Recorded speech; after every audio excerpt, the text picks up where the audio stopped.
Hey everyone, welcome back to the SEL. So today we're going to be taking a look at the new 3-rail O-scale E7As from Third Rail. So sit back, relax, and enjoy.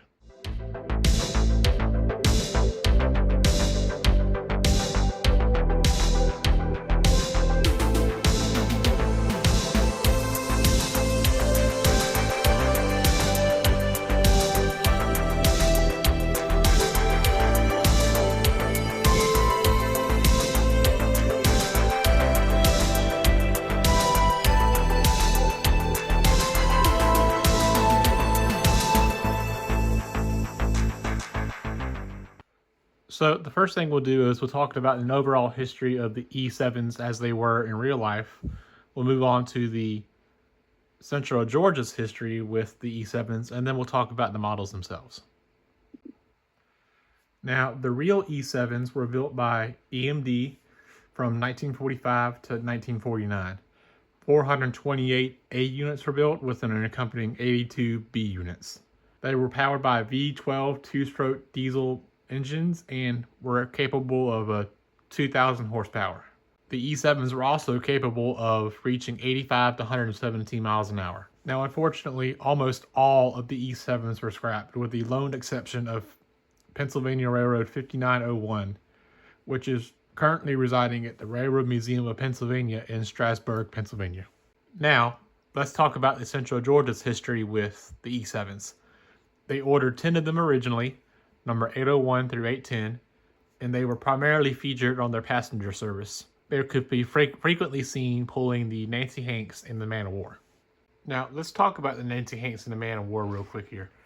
The Nancy entered service on July 17th, 1947, and it pulled a small rake of ACF cars that were painted in a silver and blue paint scheme. And the Nancy Hanks ran its last service on April 30th, 1971. And the Man of War began operation on June 24th, 1947. It was also headed up by one of these E7 units, and it featured Bud cars. And its last run was on May 16th, 1970. Both of these trains were, I believe, owned by Southern at this point. So to see Central Georgia trains running that long, even after the absorption by the Southern Railroad, is pretty cool. And I plan to buy cars and set these both up to run the Nancy Hanks or the Man of War, whichever one. I have ideas on how I can make it work regardless of which train is pulling which cars. So we'll see how that all happens. We'll see how that works out.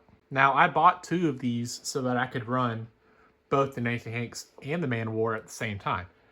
And I'm in between ideas on how I can set it up to where it doesn't matter which engine is pulling which train, it will still have the correct passenger freight announcements whenever it pulls into a station, things like that. I have ideas on how to make that work. So if you're interested in all that, stay tuned, and maybe that'll be a video in the future.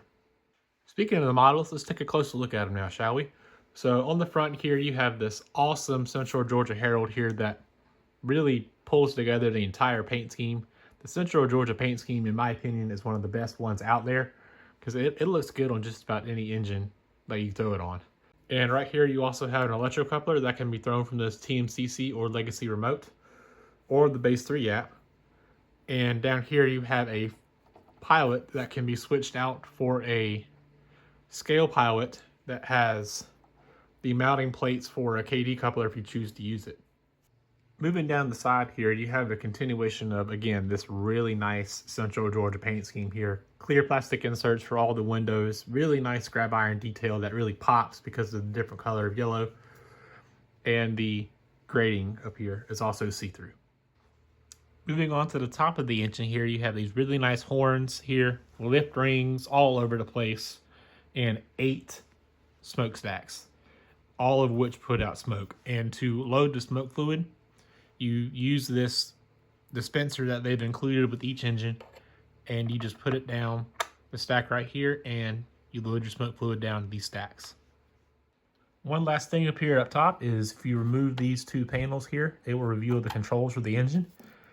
Right here you have your volume pot, your run program switch, and your switch to run it between command and conventional. And if you lift this stack, you will see the 9-volt battery that can be used to power the engine when it goes over maybe a bad spot of track or things like that. But I'll probably remove it at some point because I don't think I need it. But it's there if you do need it. All right, so we moved on to the back of the engine here. We have our diaphragm here, which as you can hear, maybe you can hear, I don't know, it's brass. And you have another electrocoupler here and a door which does not open. So one more thing I want to say about these Central Georgia units before we move on to the other E7 that I bought is, to my knowledge, only 6 of these Central Georgia third rail units are made. And you see 2 of them right here in front of you. Both of them belong to me.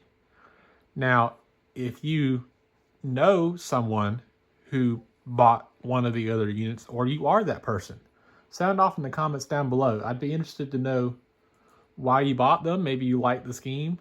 Maybe you're a collector of Central Georgia like I am, and you like the scheme as well. I don't know. Just let me know down below. All right, guys. So some of you probably knew this was coming. Those of you who have kept up with me on social media and things like that knew I had this really special unpainted version also in my order. And I've probably shared this on, the Matt server and things like that before. But I do have special plans to paint it up in a special Southern Eagle Line scheme, which I've shared before. And it's really, the scheme I've had in mind is really for F units, but this is close enough. And as of the filming of this video, Third Rail will also be making F units that I have not decided yet whether or not I'm going to order a pair of A's to accompany this one. But it will be nice to finally have a diesel in a Southern Eagle Line scheme. Now, as I mentioned earlier in the video, I do have plans to custom build both the Nancy Hanks and the Man of War.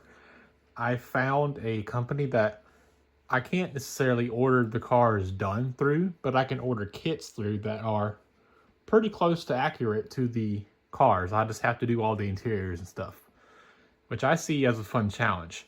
So if you guys want to keep up with me as I go through those projects, make sure you follow me on Instagram and stay up to date here on YouTube. My Instagram as well as my Facebook can be found under the name Southern Eagle Lines, just like it is here on the channel. Now, if I like those cars, they offer, the company is called Union Station Products, and I'll put a link in the description down below and right here in the video, so that way you can save it for yourself, see if there's anything you want on there. But I might do one car first of each train, so that way I can have practiced it a little bit on both. But if I like how they turn out, for one, I'll do the whole trains for both. Then I will pick out some cars that I like in terms of shapes and things like that to do a custom train for my E7 here. And depending on which style I like versus, ACF, Bud, Pullman, I might do multiple for this train because, again, the kits are relatively inexpensive. And if they come together good and they look really good, just like any of my other rolling stock, I might just keep doing that because it sounds kind of fun to me to have all this custom stuff loaded up for my railroad. But again, their company name is Union Station Products, and again, I'll throw it up here and I'll make sure I include it in the description below.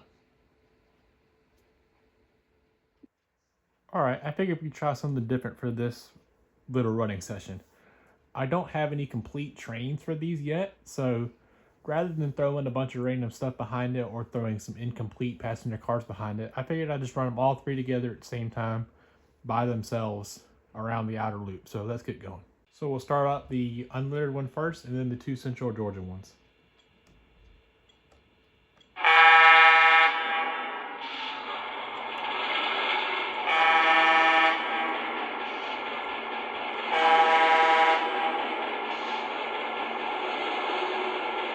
All right, let's go ahead and move them out.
Well, that'll about wrap it up for this one, guys. Now, as of the filming of this video, I have just passed 500 subscribers.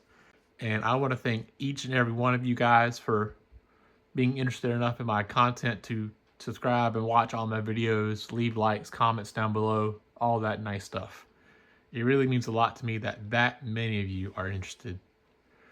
And if you haven't already, please consider subscribing and leaving a like down below. Let me know what you guys think of these things, as well as my plans for my custom one that I have in the works. And again, thank you guys so much for helping me reach 500, and hopefully that number continues to grow. But again, thank you guys so much for watching, and I'll see you on the next one.